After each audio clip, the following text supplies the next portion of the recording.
ගොඩකවිල රංවල පදිංචි හේරත් මුතියන්සේලාගේ වාසනහාමි කට්ටඩි මාමාගේ වයස අවුරුදු 110ක්. දැනට ලංකාවේ සිටින වයෝවෘද්ධම යකදුරාවන්නේත් මොහුයි.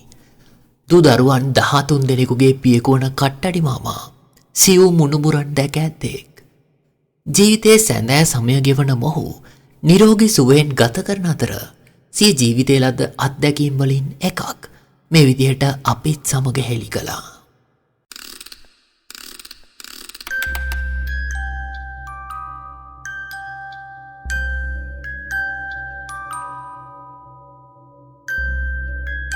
වසර 100 ගණනකට එපිට සජීවී අත්දැකීම් ඇති ඉතිහාසයක් මතකයේ තබන් සිටින වාසනහාමි කට්ටඩි මාමාගේ යකදුරු ජීවිතේ මුහුණ පැව විශේෂිත වූ අභියෝගයක් ලෙස ගාලේ දොඩම්දුවේ පීටර් අප්පුහාමිගේ නිවසේ තොයිලය තවමත් පොත්තකන්ද ප්‍රදේශවාසීන් සිහිපත් කරනවා.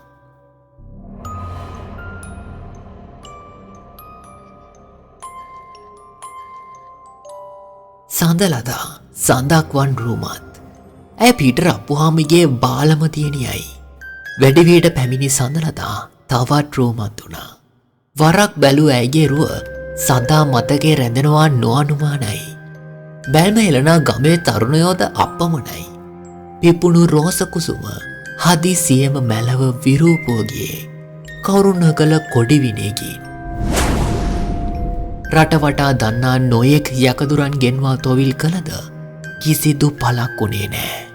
ඇයට කළ කොඩි විනය කපා හෙළිය හැකි ජගතෙක් ඔවුන්ට සොයා ගැනීමට නොහැකි වුණා.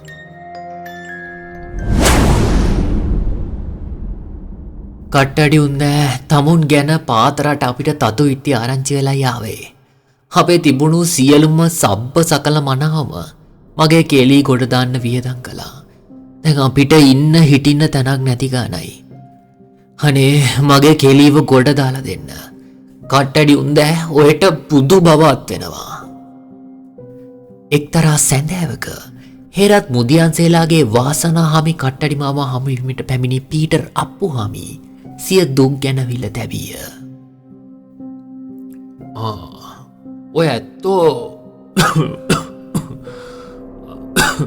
ඔය ඇත්තෝ බොහොම දුර බැහැරක ඉඳලාවෙක් ගැන මට සතුටුයි. මට ඔයගේ දුක්ක තේරෙනවා. හැබැයි උන්නැහේ ඔහෙලා ඉන්න පාතරට බොහොම බලගත්තු වංශ ශාස්ත්‍ර දන්න උදවි ඉන්නවනොය. අනේ එහෙමයි කට්ටඩි උන්දෑ. මුළු දකුණෙම කට්ටඩි ගෙනල්ලත් තොවිල් කළා. හැති වුණ සෙතක් නෑ. තිබ්බ සබ්බ සකල මනාම් වියදම් වුණා. මගේ කෙලී තවත් වැහැරුණා. ඒක විතරයි සිද්ධ වුණේ. පීටර් අප්පුහාමි ආයාචනාත්මක බැල්මක් හෙළිය. මට ඔය ඇත්තන්ට පොරොන්දුවෙන්ට බෑ සනීප කළා දෙන්නම් කියලා.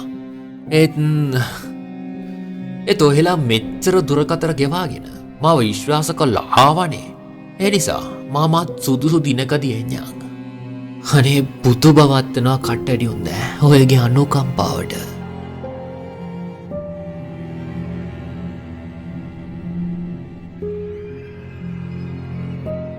ආගන්තුකයන් සුදුසු සංග්‍රහවිද පිටව ගියාට පසු වාසනාහාමි කට්ටඩි මාමා කල්පනා කළේ ගාලු ගමන පිළිබඳවයි.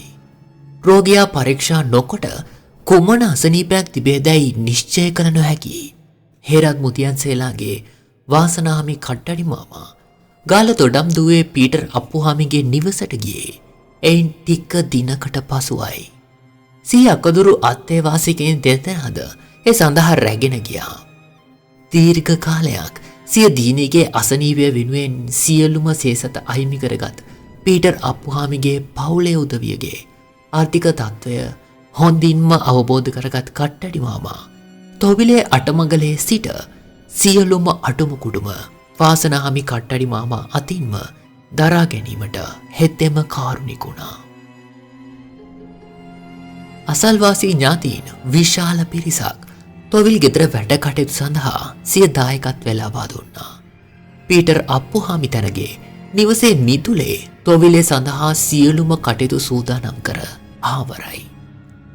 කල විනයෙන් ආතුරයා වූ රෝමත් සඳලතාගේ වැහැරීම ඕනෑම අයෙකුව සංවේගයට පත් කරන්නක්.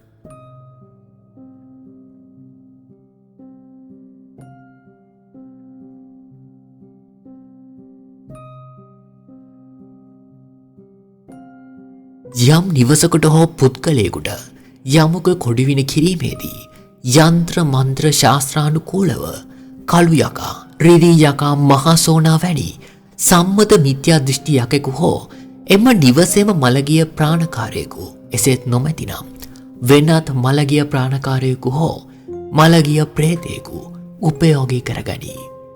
යකදුරා ශාන්ති කර්මය කරද්දී මේ සියල්ලම ගැන හොඳ අවබෝධයකින් සිටිය යුතුයි. යක්කෝ එළවන මන්ත්‍රවලින් පෙරේතයෝ එළවන්න බෑ. ගෙවලයකුන් ඊටත් වඩා දරුණුයි. පෙරේතයෝ මන්ත්‍රවලට වළංගු නෑ.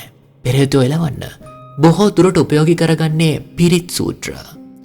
මිත්‍යා දෘෂ්ටික දරුණු යකුන් පිරිත් වලට වළංගු නොවුනද අවසානයේදී බුදු ගුණවලට වළංගු වීමට යකුන්ට සිද්ධ වෙනවා. අපේ පිරිත් පොතේ ආටානාටිය පිරිතෙත් කියවෙනවනේ බුදු ගුණවලට වළංගු නොවන යකුන් වෙනුවෙන් යක්ෂ සමාගමෙන් දෙන දඬුවම් ගැන. යක්ෂ දිෂ්ටියක් වැසුණු කෙනෙකුට සුදුසු ප්‍රතිකර්මයක් කරනකම් යකදුරා විසින් මුලින්ම ඇපනූලක් දානවා. ඇපනූලෙන් කෙරෙන්නේ తాවකාලිකව වර්ධනය වීම වළක්වා ගැනීම. ඊට පස්සේ සුදුසු දිනකදී ඒ සඳහා තොවිලය කරනවා. යක්ෂ දිෂ්ටියක් වැටුනම මේ අඳුරයාව වළංගු කරගන්න වෙනව යකදුරාට. ඒ වළංගු කරගෙනම තමයි විස්තරය විමසන්නේ. ගෙවල් බන්ධනයේදී මේට වඩා ටිකක් තදයි. මොකද ගෙවල යකා ලෙස වැසුණු එකා ලේසියෙන් යන්නේ නැහැ. ගෙවල් යකා කියන්නේ ඒ නිවසටම හෝ ඉඩමටම අයිතිවාසිකම් තියෙන කෙනෙක්නේ. ඒ අයිතියත් එක්ක කොහොම පැන්නුවත් ජලි එන තත්ත්වයක් තියෙනවා. ඒ නිසා තමයි ඒ යකුන් අල්ලලා බෝතලයකට දැමීම, ගහකට තියලා ඇන්න ගැසීම එහෙමත් කරන්නේ. ගෙවල යකාටත් මල පෙරේතයා කියලාත් සාමාන්‍යයෙන් හඳුන්වනවා. ඒත් මේ ගෙවල යකා සෑහෙන්න බොරු කියනවා. ශරීරය අතෑරලා යනවා කියලා සෑම දිවුරුලක්ම දිවුරනවා. එහෙම කියලා ආයෙත් එනවා. කෙනෙකු කළ කොඩිවිනයකින් හොල්මන් වීමකින්, තනිකම් දෝෂයකින් හෝ අයිතිවාසිකමකට ආව භූත බලවේගයකින් අදි මේ කුමන කරුණකින් හෝ දිෂ්ටි මිනිසාට ආරූඪ වන යක්ෂ පෙරේත කුම්බණ්ඩය එළවා දැමීමේ දැනුම යක්කතුරුකට තිබිය යුතුයි.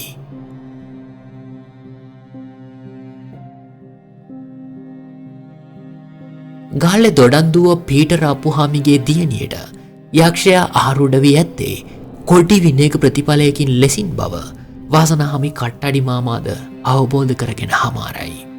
රෑ 2ට හරි ජාමයේ වාසනාහාමි කට්ටඩි මාමා මතුරන මැතිරිල්ලට වැහැරුණු සඳලතා වියරුවෙන් දඟලමින් ලත් ඇවුල් තබයි. කට්ටඩි මාමා දැන් මතුරන්නේ යක්ෂයින් වළංගු කරගන්නා දැඩිමුණ්ඩ යක්ෂ ඉනා මන්තරයයි.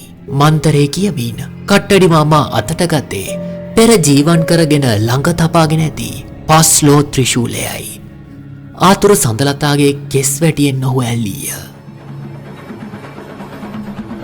බුද්ධ ධම්ම සංඝ යන ත්‍රිවිධ රත්නයට මේ නර ශරීරයට දිස්ලා සිටින යක්ෂයා වළංගුද? නෑ, වළංගු නෑ, මට යන්න දීපන්. සඳලතාට වැසුණු මලයකා කෑ ගැසීය. වළංගු නෑ? කට්ටඩි මාමාද සැරවිය. කකුසඳ, කෝණාගම, කාශ්‍යප, ගෞතම යන සතර බුදුන් වහන්සේලාගේ නමට මේ යක්ෂයා කීකරුද? යක්ෂයා නිරුත්තරයි. කතා කරවී බොල, මාත් එක්ක සෙල්ලම් බෑ. කට්ටඩි මාමා ගෙරවිය. ඒත් ඇය නියඬයි. විරුඩ, විරූපාක්ෂ, වෛශ්‍රවණ සතර වරම් දෙවිවරුන්ගේ ආඥාවෙන්, ආනුභාවයෙන් තොප වළංගුද? ආතුරයා තව දුරටත් නිරුත්තර වුවද කට්ටඩි මාමාගෙන් සමාවක් නැත. තොප සතර වරම් දෙවිවරුන්ටත් වළංගු නැද්ද? දෙන්න තොප දේව සමාගමට. දන්නවනේ දේව සමාගමෙන් දෙන දඬුවම්. මම වළංගුයි. ආතුරයා හීලා වෙද්දී රැස්ස සිටි පිරිසද වාසනාහාමි මාමා දෙස ගරු ගාම්භීර මුහුණෙන් බැලුවේ මෙතෙක් කලක් පැමිණි කිසිදු යකදුරකුට ඇයව වළංගු කර ගැනීමට නොහැකි වූ බව දන්නා නිසාවෙනි. කියන්ගේ නං මේ නර ශරීරයට ආරුඩ වෙලා ඉන්න යක්ෂයා කවුද කියලා. මහසෝනා මුන්දගේ බෙල්ල කටාගේ යන්නවයි මං ආවේ. තොපිට එහෙම යන්න දෙන්නේ නෑ. කියාවිය තොපිට කවුද ඉගැන්නුවේ මේ නර ශරීරයට එන්න. කියාවිය. කට්ටඩි මාමා තවත් සැරවෙයි. බෑ ඒකනම් මට කියන්න බෑ. ඒක කියන්න මට වරන් දීලා නෑ. මම යන්න. ඇයි තොපිට කියන්න බැරි? ඇයි ඒක තොට කියන්න බැරි? මට කියන්න බෑ. මගේ බෙල්ල කටාගෙන ගියත් මං ඒකනම් කියන්නේ.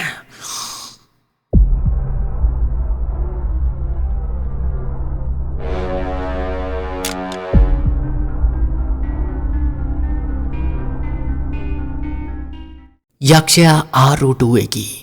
මෙලෙස තමාට කොඩිවිඩ කළ පුද්ගලයාගේ නම නොකියා සිටින්නේත් විශේෂ හේතුවක් නිසා බව වාසනාහිමි කට්ටඩි මාමා අත්දැකීමෙන්ම දනී. වින කළ ඇදුරා හෝ වින කිරීමට කටයුතු කළ පුද්ගලයා නිවසටම සමීපයකු නම් සතර වරම් දෙවිවරුන්ගේ අනට වළංගුණු යක්ෂයා එවග ප්‍රසිද්ධියේ කියන්නේ නැත. කළ විනේ සුළමුල හොඳින් අසාගත් වාසනාහිමි කට්ටඩි මාමා දැන් සූදානම් වන්නේ යක්ෂයා පන්නා කොඩ්ඩි විනය කැපීමටයි. වාසනාහිමි කට්ටඩි මාමාගේ මහසෝන් අලගෝණ මන්ත්‍රයෙන් පුහුල් ගෙඩිය මතුරද්දී පරිසරයේ සිදුවන අමනුෂ්‍ය පෙරලියට වාසනාහිමි මාමාද තැතිගත. ඈත කැලෑව දෙසින් ඇසෙන්නේ උලමුන්ගේ බිය කරුණාදයයි. අමනුෂ්‍යයින් රැසක් වියරුවෙන් දත්කුරු හපනවත් සිංහල උළුසෙවිලි කළ වහලයට ගල් බොරලු හලනවත් ඇසෙන්නේ කට්ටඩි මාමාටම පමණි. වාසනාහිමි මාමාට කොත්තනකින් හෝ වැරදි ඇදැයි හොඳින් තේරුම් ගියය. කල්වෙලා ඇතුව ආරක්ෂාවල් යොදවා තිබුණද ඒවා අපි බවා අමනුෂ්‍යයන්ට ඇසෙන්නේ එම නිසාවෙනි. තවත් මොහොතක් අමනුෂ්‍ය හඬට කඳුන් වාසනාහිමි කට්ටඩි මාමා මහසෝන් අලගෝ කීම මද්දකට නතර කර ගිනි විලම්බුව සිදුරනම් එයිටත් එහා මහා බලගතු මන්ත්‍රය මහා හඬින් තොල ගෑවේ පුහුල එයින් කැපීමටයි.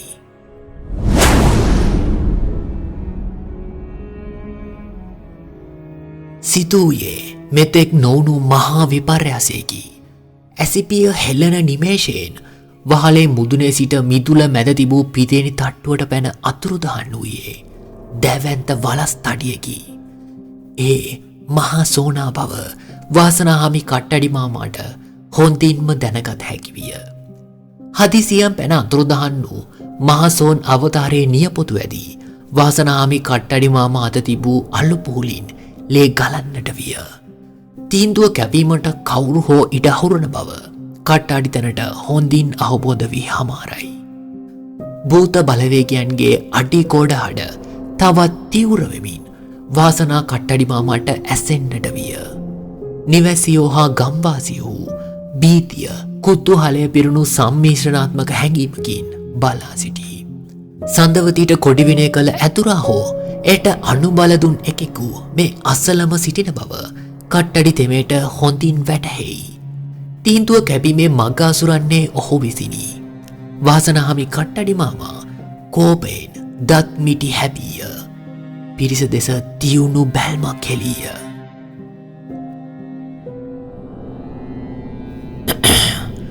මම උඩරට උඩාහේන කට්ටඩි පරපුර එකෙක් කියලා හැමෝම දන්න වැදි. ඒත් බොලාලා පාට රටයවුන් අපේ මංශ ශාස්ත්‍ර පැවතෙන්නේ ගුරුකුල දෙකකින්. මේ ගෙදරට විනය කරලා තියෙන්නේ බොලාලගේ පහත රැටියෙක්මයි. උඩරට අපි ඇවිත් එක කපායලා උත්සාහ කළාට වැඩක් යවෙන්නේ නැහැ. පහත රැටියෙක්ම ගෙනල්ලා මේ විනය කපවා ගනි. ආයෙත් මම මේ පැත්ත පලාතේවත් එන්නේ නැහැ. හේරත් බුදියන්සේලාගේ වාසනාහිමි කට්ටඩි මාමා පිදේනි තට්ටුවලත් පයින් ගැසීය.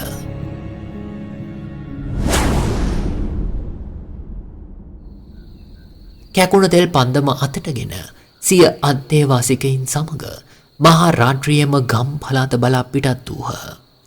තොවිලේ සඳහා සියලු වියදම් දැරුවේ කට්ටඩි මාමාගේම වියදමින් නිසා 아무තු පාඩුවක් ඇති නොවනද ඔවුන් තුල සියලුම බලාපොරොත්තු වියකිනි. තොවිලේ නැරඹීමට හා උදව්වට පැමිණි ගම්වාසීන්ද සිය ගෙවල් දොරවල් බලා පිටත් වූයේ නොයෙකුත් කතා කියමිනි. නිවැසියෝද කඩ වූ බලාපොරොත්තු සමග දොර ජනෙල් වසා ගෙට ඇතුළු වූහ. මහා කැලෑ මැදින් පාළු අඩිපාරේ බොහෝ දුරක් එනතුරු වාසනාහාමි කට්ටඩි මාමාගේ මුවින් වචනයකුදු පිට නොවිනි. මෙවැනි පරාජයක් මින් පෙර වී නොමැති බව අන්තේවාසිකයින්ද හොඳින්ම දනී. කොල්ලනේ අපි උඩායේ හේනේ කට්ටඩියෝ කවදාවත් පරාජය බාරගත්තේ නෑ. එතනට කඩා වැදුණු මහසෝන් අවතාරය මට තිබුණ අහුණු සැනින් විනාශ කරලා දාන්න. එහෙම වුණා නම් එතන හිටිය අනිත් ඇවුන්ට තෝයිල් නටන්න වෙනවා. විනය කළ අසමත් ජාතියත් එතන ඉඳලා තියෙනවා. එකයි එහෙම උනේ. එකුන්ගේ හත්මුතු පරම්පරාවම නැති වෙන්න මට තීන්දුව කපන්න නැහැ කිව්ුණත් තොපි දන්නවනේ අපේ පරම්පරාවේ මන්ත්‍ර වලින් කවදාවත් කාටවත් ජීවිත හානියක් නොකරන බව. මම එතනින් පසු බැස්සේ පාතරට මන්තර එක්ක හැප්පෙන්න බැරි නිසා නෙවෙයි කියලා බොලාලා තේරුම් ගනින්. මිනි වලේ යකු දපණය කරන මට එක ඒ හැටි කච්චක් නෙවෙයි. මම තීන්දුව කපති පිට වුන් එතනින් අයින් කරන්න ඕනේ නිසයි තොපිවත් අරගෙන මං එතනින් තොලොංචි උනේ. වාසනාහාමි කට්ටඩි මාමා මෙලෙස හඬ අවදි කළේ ටික දුරක් ආවාට පසුවයි. එහෙමයි මාමේ. ඒ කියන්නේ ආයෙත් වංගියක් අපිට මේ අඩිස්සරේට එන්න වෙයිද? අන්තේවාසිකයෙකු විමසිය. ආයෙත් දොහක් අපිට මේකේ බඩ ගන්න බෑ බොල. අපි ආපු කාර්ය මේ ගමම්ම කම්මුතු කරලා යන්නේ. තාම කුකුළු හැඬලුවෙත් නෑ නෝෑ. හිටපෙ උන් දැන් ගෙවල් වලට ගොහින් ඇති. දැන් යම දෙවියන්ගේ හෝරාව වරෙව් අපිට යන්න.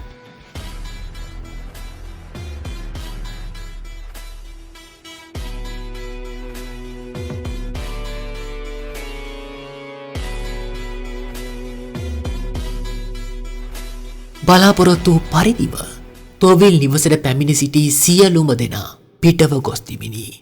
නිවැසියන්ගේ කටවුණු බලාපොරොත්තුව යලි පිපිදිනි. බොලාලා බොහෝ දුරකතර ගෙවාගෙන ඇවිත් මා ගැන බලාපොරොත්තුවෙන් තමයි වැඩේ මට බාර දුන්නේ. එහෙම එකේ බොලාලට පිහිට නොවී ආපසු යාම මගේ සිරිත නොවේ. ඉති රාජකාරී සියල්ලම කොරන්ට තියෙන්නේ ගේ ඇතුළෙමයි. බොලාලත් කෑ කොස්සන් නොගහ දොර ජනෙල් බහලා මා කරන කාර්යයට උදව් වෙයලා මේ කෙල්ලව ගොඩ ගන්න ඕන. අදින් පස්සේ බොලාලට ආයෙත් කරදර එන එකක් නෑ. බොලාලට වින කළ එකත් හෙට්ට වෙනකොට පෙන්නුම් කරાવી. කිසිම දෙයක් නොවුන ගන්නට බොලාලත් හොඳින් හිටහල්ලා. වාසනාහාමි කට්ටඩි මාමා නිවසේ මැදසාලේ ජල්ලි අටුම කුඩුම සැකසීය.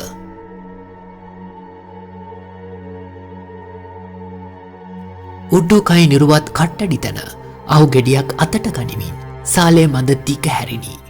කොඩිවිනය කළ යම් කෙනෙක් සිටී නම් ඔහු මේ අනපේක්ෂිත වෙලාවේ පීටර් අප්පුහාමිගේ නිවසේ වෙන කටයුතු පිළිබඳ අවධානයෙන් නොමැති නිසා පෙර තිබූ අමනුෂ්‍ය හඬවල් දැන් නැත. ජීවන් කළ අහු ගෙඩිය දැන් නැත්තේ කට්ටඩි මාමාගේ පපුව මතයි. අනකල විගසම දැවැන්ත කඩුවකින් අහු ගෙඩිය කැපීමටයි නිවේසිමි පීටර් අප්පුහාමි සූදානම් වැත්තේ. දැන් ජීවන් වන්නේ අති භයානකම මන්ත්‍රයකි.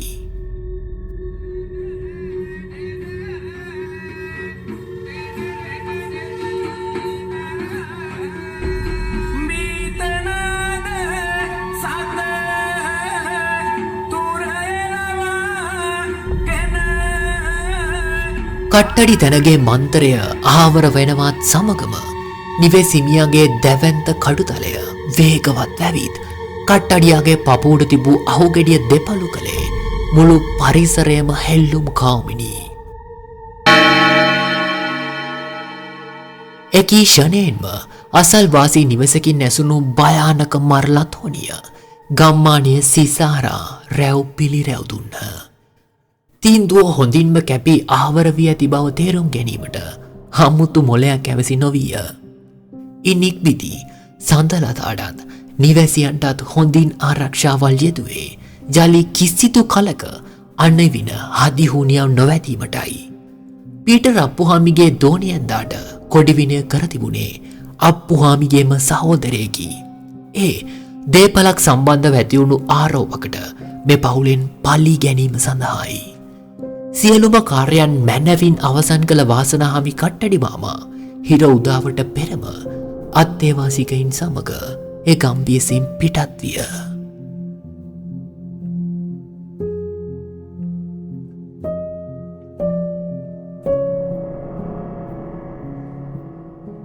මම මුලින් කිව්වා වගේම අපේ යන්ත්‍ර මන්ත්‍ර වලින් කිසිම නරක වැඩක් කරලා නැහැ. කොඩි විනයක් අපිට කපද්දී වින කළ ඇතුරාගේ වින කිරීමට හවුල් වන අයගේ පිටින් යන්න කපන්නව වෙනවා. ඒත් ඒ අයටවත් කිසිම ජීවිත හානියක් නොවන විදියටයි එහෙම කරන්නේ. මොකද පිම්පව් කියන දෙය මං හොඳින්ම දන්නවා. වාසනාහිමි කට්ටඩි මාමා පැවසීය. සටහන චාමින්ද දිසානායකගෙන්.